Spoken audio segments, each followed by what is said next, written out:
Help ली। बोल दिया है कि जो भी प्रश्न है वो अगले 1 घंटे में लिखकर मेरे पास पहुंचा दें।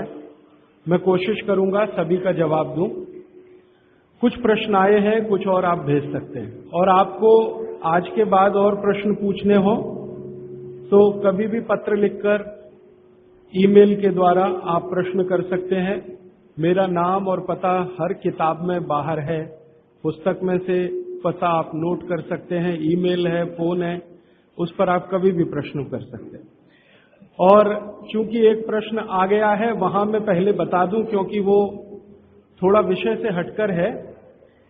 किसी ने पूछा है कि क्या आप इलाज भी करते हैं? हां, करता हूं, लेकिन बिना फीस के इलाज भी करता हूं। आप कभी इलाज की दृष्टि से भी पूछना चाहें प्रश्न तो कर सकते हैं। ज्यादा कोशिश मैं आयुर्वेद से करता हूं इलाज करने की, और अगर मैं महसूस कर लेता हूं कि कॉम्प्लिकेशंस कुछ ज्यादा हैं तो थोड़ा होम्योपैथी की मदद लेता हूं। एलोपैथी को कभी भी टच नहीं करता। अभी प्रदीप भाई ने जो प्रश्न किया वहां से मैं शुरू करूं। भागवत जी कहते हैं कि हमारे शरीर में कुछ वेग हैं, वेग, गति, मूवमेंट, स्पीड, कुछ वेग हैं, और उन वेगों के नाम हैं कुछ। उनके बारे में उनका यह कहना है, एक सूत्र है और उस पर पूरा अध्याय है, एक ही सूत्र पर पूरा अध्याय है। वो ये कहते हैं कि जब ये वेग आए शरीर में तो कभी भी नहीं रोकना चाहिए, कभी भी रोकना नहीं चाहिए। ऐसे कुछ वेग हमारे शरीर में हैं। उनमें से एक है हंसी। अगर आपको सहज रूप से हंसी आ रही है तो बिल्कुल मत रोकिए, खूब जोर से खिलखिलाकर हंसिए अगर हंसी आ रही है। अब आप पूछेंगे ये हंसी आती कैसे है? ये जो हंसी है इसके बारे में भागवत जी ने बहुत विस्तार से व्याख्या की है कि ये शरीर के अंदर कुछ रसों का प्रभाव है। आज की भाषा में हम अगर कहें तो कुछ एंजाइम्स हैं और कुछ हार्मोन्स हैं जिनके चलते ये हंसी आती है। और ये एंजाइम्स और हार्मोन्स शरीर की अलग अलग ग्रंथियों से उत्पन्न होते हैं। जैसे हमारे शरीर में ये मस्तिष्क में एक पीनियल ग्लैंड है, उसमें से जो रस उत्पन्न होता है, मैं रस ही शब्द इस्तेमाल करूंगा, हार्मोन्स और एंजाइम्स में कंफ्यूजन हो जाता है। तो पीनियल ग्लैंड में जो रस उत्पन्न होता है ये बहुत मदद करता है हंसने में। आप बोलेंगे जी हंसते समय ही ये पैदा होता है। हां, लेकिन इसके बारे में भागवत जी ये कहते हैं कि पहले ये रस पैदा होगा, बाद में हंसी आएगी। ये रस कहां से पैदा होता है? तो कहते हैं भावना से। आपकी भावना है तो ये रस उत्पन्न होगा, और ये सेकंड्स में होता है, सेकंड्स के फ्रैक्शन में होता है। कोई भावना आपकी ऐसी बनी, रस उत्पन्न हुआ, तुरंत आपने हंस दिया। तो वो कहते हैं हंसी आए तो कभी भी नहीं रोकना चाहिए। लेकिन आगे का सूत्र है जो बहुत महत्व का है, जबरदस्ती कभी भी नहीं हंसना चाहिए। जबरदस्ती कभी भी नहीं हंसना चाहिए, क्योंकि उस समय जो आप हंसेंगे वो मैकेनिकल हंसी होगी। मैकेनिकल आप समझते हैं, यांत्रिकी, जिसमें रस नहीं होगा, भाव नहीं होगा, आप सिर्फ हंसेंगे। तो कहते हैं बिना भाव और बिना रस की जो हंसी है वो शरीर को कोई लाभ नहीं देगी। अब मैं आता हूं थोड़ा आपको समझ में आए इस दृष्टि से। आजकल भारत में बहुत जगह लाफिंग क्लब्स चलते हैं, आप भी हो सकता है जाते हो। तो लाफिंग क्लब्स में जो हंसी है वो पूरी तरह से यांत्रिक है, मैकेनिकल है। वो कहते हैं मुंह फाड़ के हंसो, हा हा हा हा हा। इसमें न रस है न भाव है। वो कहते हैं हंसते समय रस भी होना चाहिए, भाव भी होना चाहिए। हां, ये जरूर है कि उस लाफिंग क्लब में आपको कोई जोक सुनाकर हंसी आती है, या उन्होंने कोई एक्टिंग की और उस पर आपको हंसी आती है, वो ठीक है। आपको लाफिंग क्लब में किसी ने जोक सुनाया, मजाक किया, आपको हंसी आई तो उसमें रस भी होगा, भाव भी होगा। लेकिन ये मुंह खोल के हा हा हा हा करेंगे, न रस होगा न भाव होगा। तो इससे बचें। क्योंकि इससे तकलीफ आएगी। फिर बिना रस और बिना भाव की जब हंसी आप हंसेंगे तो पेट में दर्द होगा, और पेट में दर्द होगा तो वो कोई तकलीफ की स्थिति भी बना सकता है। जैसे कई बार आपने सुना है हमारी नस पे नस चढ़ गई, बिना भाव और बिना रस की हंसी में पेट की नस पे नस चढ़ सकती है, और वो चढ़ गई तो डॉक्टर उतार नहीं पाता उसको, फिर कहेगा जी ऑपरेशन करा लो, कॉम्प्लिकेट हो गई है।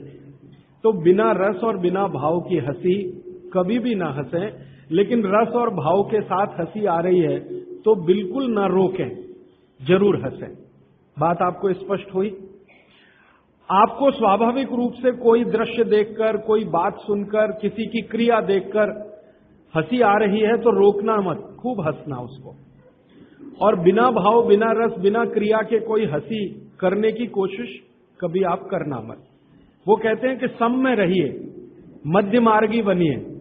हमेशा हर जगह वो कह रहे हैं मध्य मार्गी रहिए, ना इस एक्सट्रीम पे जाइए ना उस एक्सट्रीम पे जाइए। क्यों? तो वो कहते हैं कि भारत एक ऐसी भूमि है जो मध्य मार्गियों की ही है।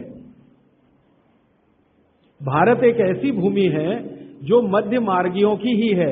आप ना इस एक्सट्रीम पे जा सकते हैं ना उधर। अगर इसको आज की भाषा में कहूं, ना ज्यादा लेफ्ट जाइए ना ज्यादा राइट रहिए, सेंटर में रहिए, बीच में रहिए। और कृष्ण भगवान गीता में बार बार यही कह रहे हैं, ना ज्यादा भोगी बनो ना ज्यादा त्यागी बनो, मध्य मार्गी रहो।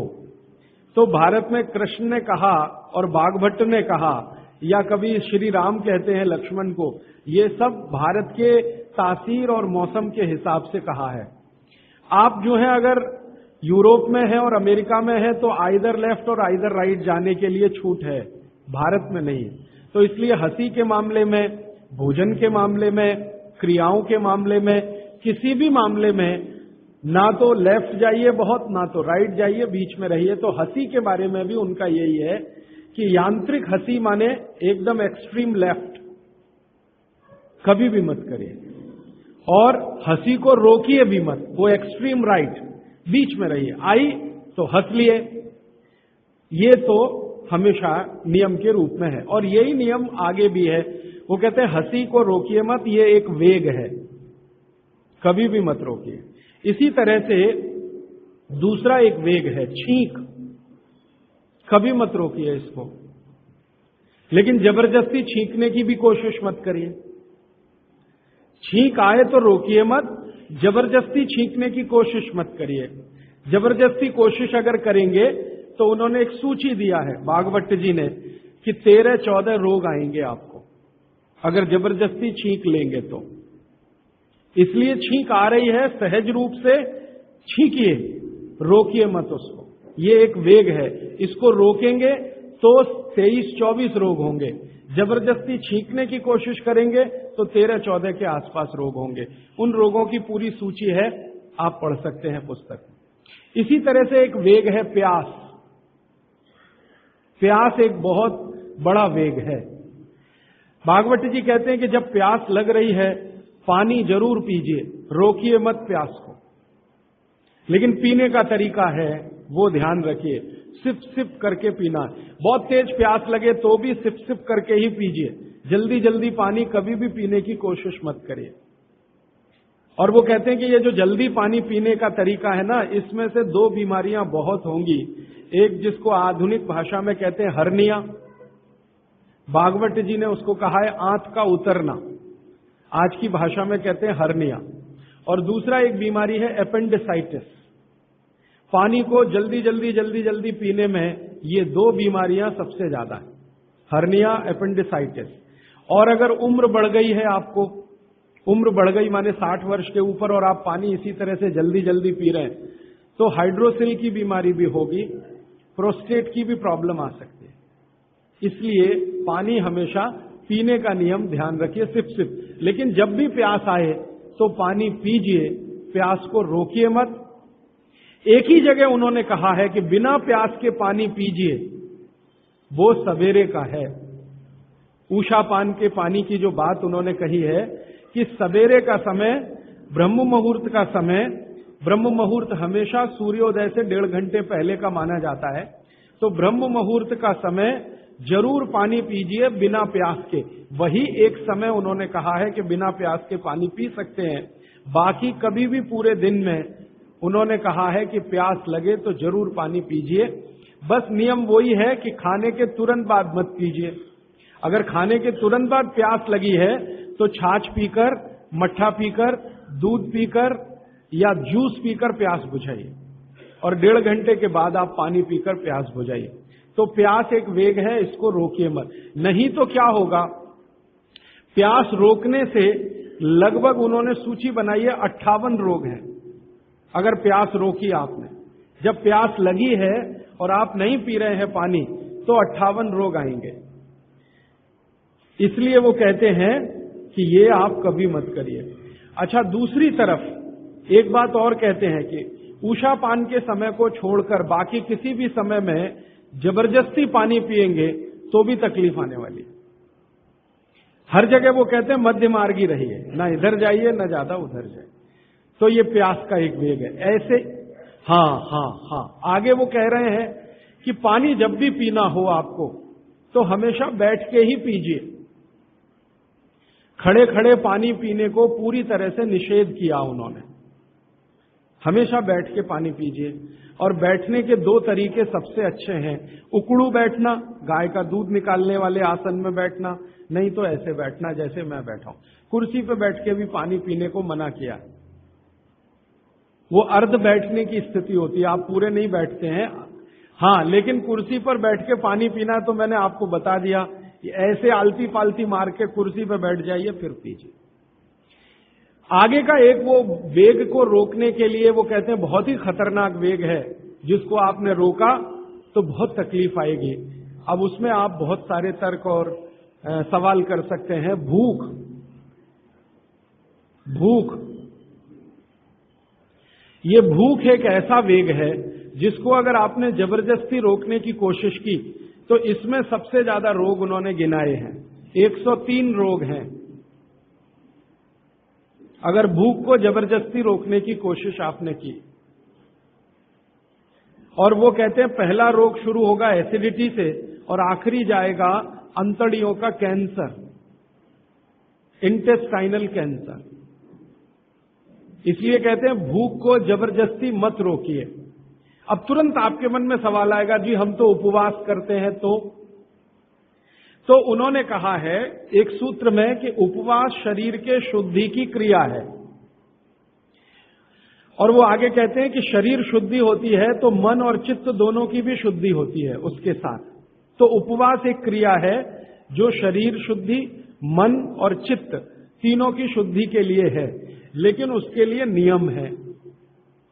वो ये कहते हैं कि जब आपके शरीर में आपको ऐसा लगने लगे कि अतिरिक्त कुछ हो रहा है, अतिरिक्त से मतलब मैं समझाता हूं, आप खाना खा रहे हैं और आपको ऐसा लग रहा है कि जितनी जरूरत है उतना खा रहे हैं, और कभी ऐसा लगने लगे कि जरूरत से ज्यादा खा लिया है, हमको तुरंत महसूस हो जाएगा, ये शरीर तुरंत बता देगा कि आज तो कुछ ज्यादा ही खा लिया।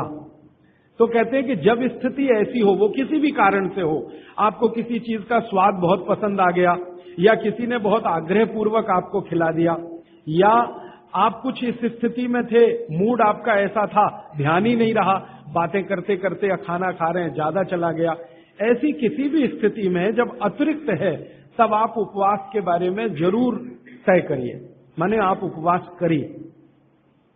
अब उन्होंने उपवास के नियम बताए, बहुत लंबा अध्याय है वो, उसमें से 2-3 महत्व के नियम बता देता हूं।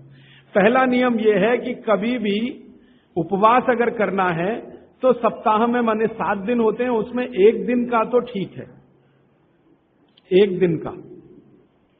दिन का उपवास बहुत अच्छा है। 7 दिन अगर आपने लगातार सुबह दोपहर शाम 3 बार भोजन किया है तो कहते हैं 1 दिन का उपवास बहुत अच्छा है, जरूर कर सकते हैं। लेकिन उस उपवास वाले दिन नियमित रूप से समय समय पर बीच बीच में पानी पीते रहिए। बिना पानी का उपवास अच्छा नहीं है, पानी पीते रहिए बीच बीच में। क्यों पीते रहे? वो कहते हैं कि आप भले उपवास करो, लेकिन शरीर के पेट में जो अम्ल बनने की क्रिया है वो तो रुकने वाली नहीं है। वो तो तभी रुकती है जब आप मर जाते हैं। ये तो सतत अम्ल को रिलीज करता ही रहता है। और पेट में जो अम्ल है वो ना हाइड्रोक्लोरिक एसिड है। खराब अम्लों में उसकी गिनती मानी जाती है। हाइड्रोक्लोरिक एसिड ही पेट में ज्यादा है, तो ये तो रिलीज होता ही रहेगा।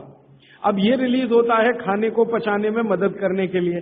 खाना आप खाएंगे नहीं, लेकिन इसका रिलीज होना रुकेगा नहीं, क्योंकि शरीर आपके कंट्रोल में नहीं है, वो प्रकृति और भगवान के कंट्रोल में है।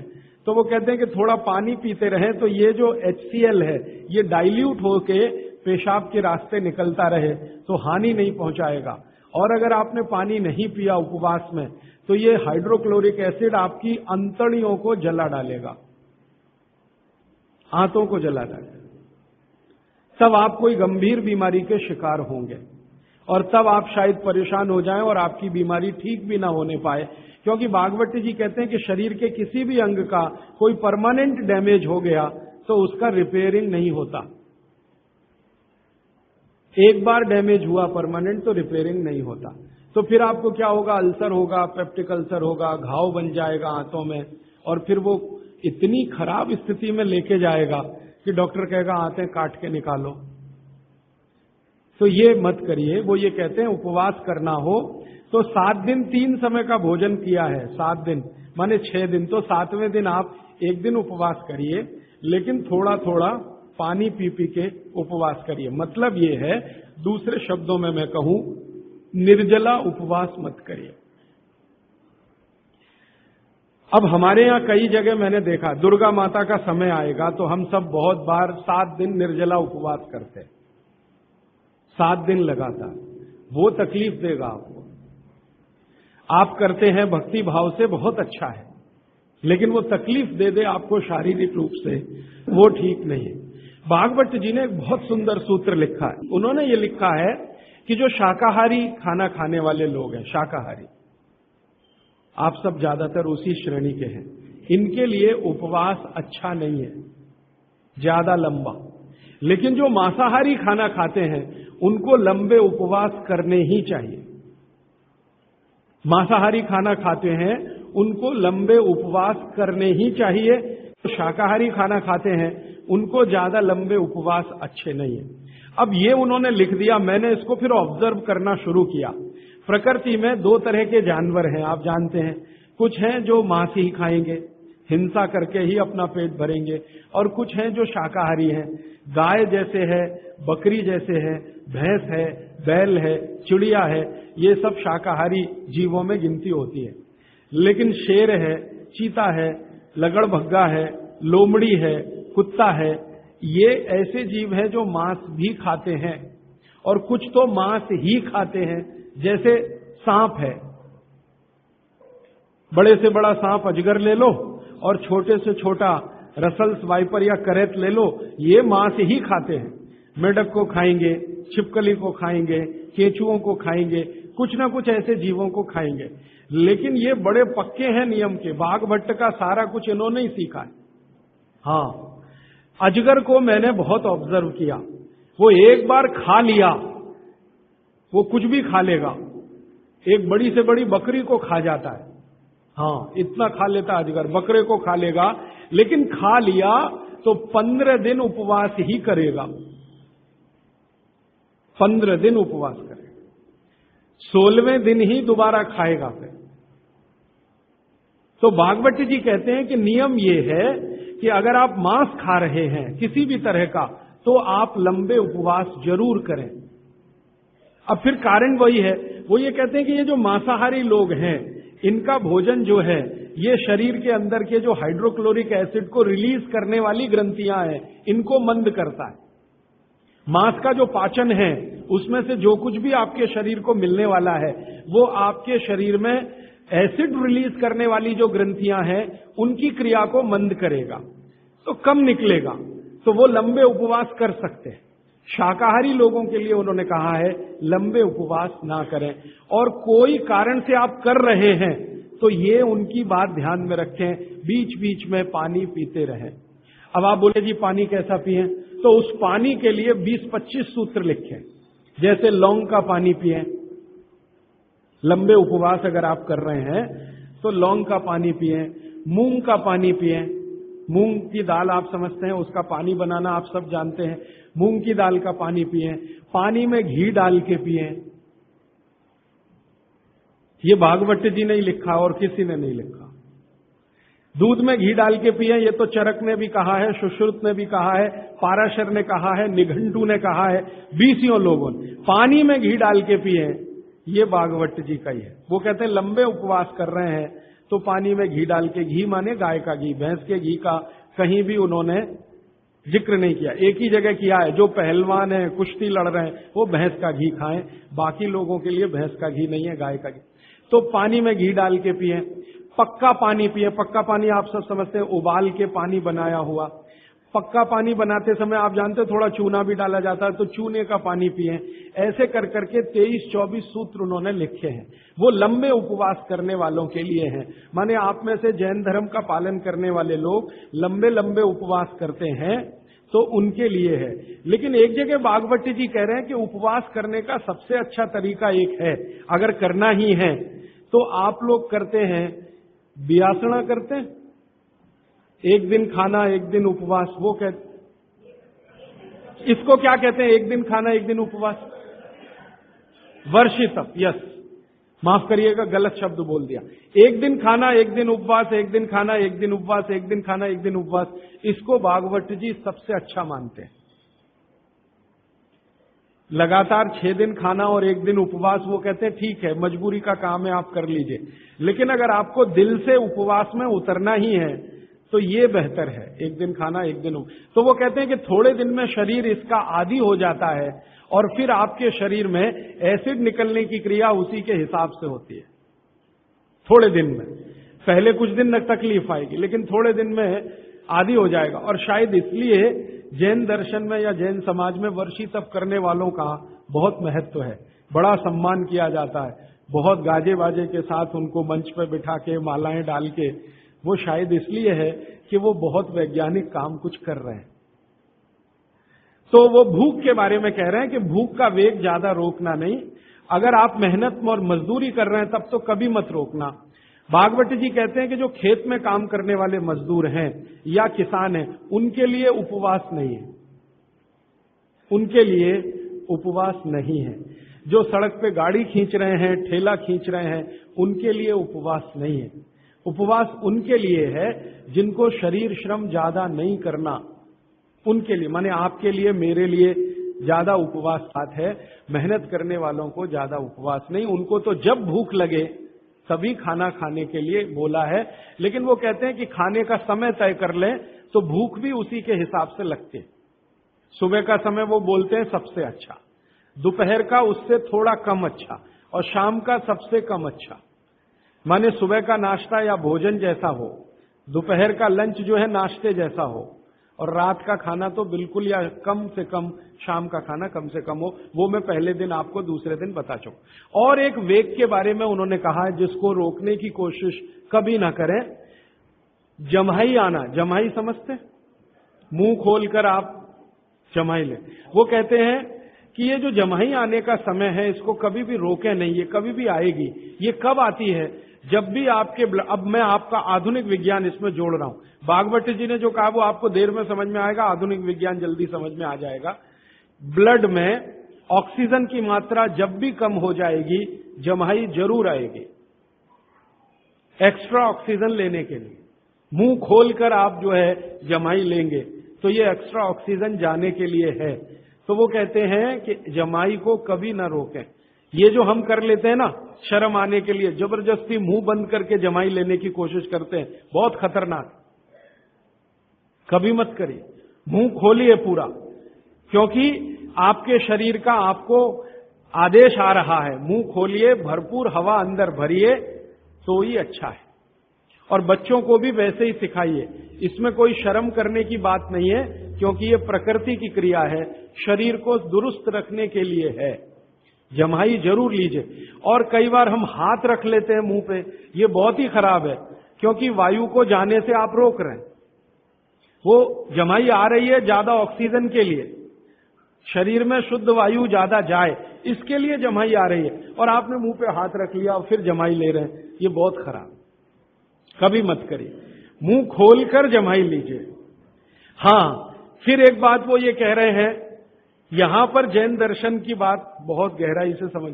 एक जगह कहते हैं कि आपसे ज्यादा ज्ञानी और आपसे ज्यादा तपस्वी लोगों के नजदीक बैठे हैं तो दूर जाकर जमाई लीजिए। माने इसको मैं ऐसे समझाऊं, किसी महाराज साहब के पास बैठे हैं जो दोनों ही स्थिति में आपसे ज्यादा तपस्वी भी हैं और ज्ञानी भी हैं, तो उनके पास बैठ के जमाई कभी मत लीजिए। आप उठ जाइए, कहीं दूर कोने में चले जाइए, हैं? हाँ, लेकिन वेग बंद हो तो उसके लिए फिर दूसरा है, वो मजबूरी का है कि जेब से रूमाल निकालिए, कोशिश करिए, क्योंकि आपकी जमाई उनको तकलीफ करने वाली है। आप जब, ये तो आप जानते हैं प्रकृति का नियम है कि जितनी ऑक्सीजन लेंगे उतनी कार्बन डाइऑक्साइड तो निकलेगी, नहीं तो स्पेस बनेगा नहीं ऑक्सीजन के लिए। तो आपकी जो कचरा वायु है वो महाराज जी को क्यों दे रहे हैं? क्योंकि आपकी कार्बन डाइऑक्साइड महाराज जी की तुलना में बहुत कचरा है, क्योंकि सब तरह के कुकर्म आप करते हैं। तपस्या आपके जीवन में है नहीं ज्यादा, संयम आपके जीवन में है नहीं ज्यादा, और लोभ, लालच, मद, मोह, काम, क्रोध सब कुछ आप में भरा हुआ है, और उनका जीवन बिल्कुल इन सब कषायों से परे है। तो उनके सामने जो आप कार्बन डाइऑक्साइड निकालेंगे वो उनको तकलीफ कर दे। इसलिए वो कहते हैं कि अपने से ज्ञानी और तपस्वी लोगों के पास जब भी आप बैठे हों तो जमाई ना लें, दूर जाके लें। और कुछ मजबूरी हो जाए तो ये मैं जोड़ रहा हूं, भागवत जी ने नहीं कहा कि आप मुंह पे रूमाल तो कम से कम रख लें, हाथ रख के जमाई महाराज जी के सामने ही लें, ऐसा कहो। बाकी जीवन में लेने की आपको जरूरत नहीं। अब एक और वेग है जिसको कभी ना रोके, नहीं तो बहुत तकलीफ आएगी, मूत्र का वेग। मूत्र वेग कभी भी रोकने की कोशिश ना करें।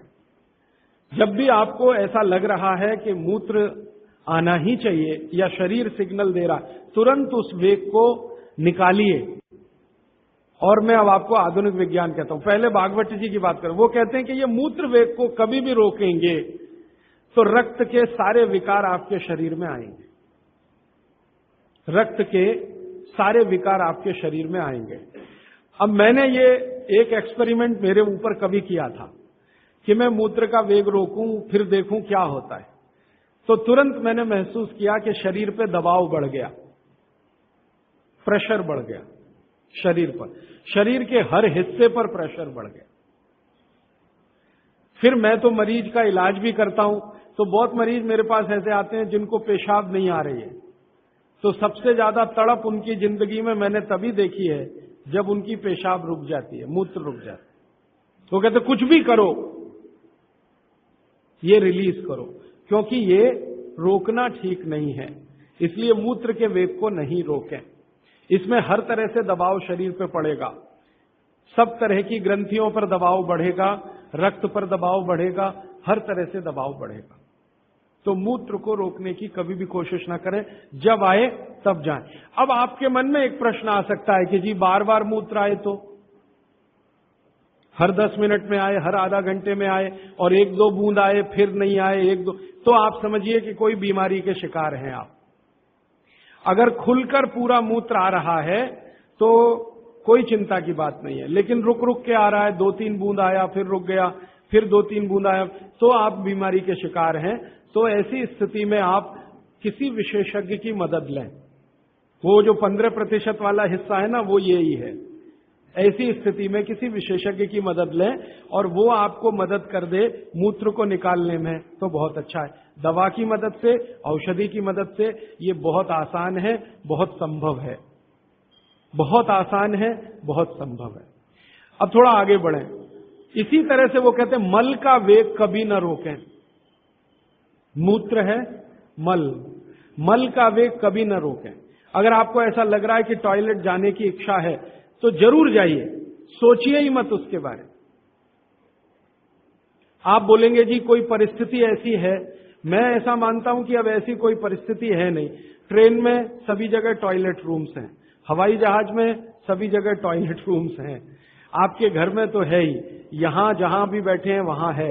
हो सकता है सड़क पर चलते समय तो सरकारों ने कई जगह बनाए हैं, माने कोशिश करिए कि वो रोके नहीं उस वेग को। आप अगर है ऐसी इच्छा तो जरूर जाइए, जरूर जाइए। फिर आप कहेंगे जी फिर वही मूत्र वाली स्थिति है, बार बार टॉयलेट आती है तो भागवत जी ने कहा है कि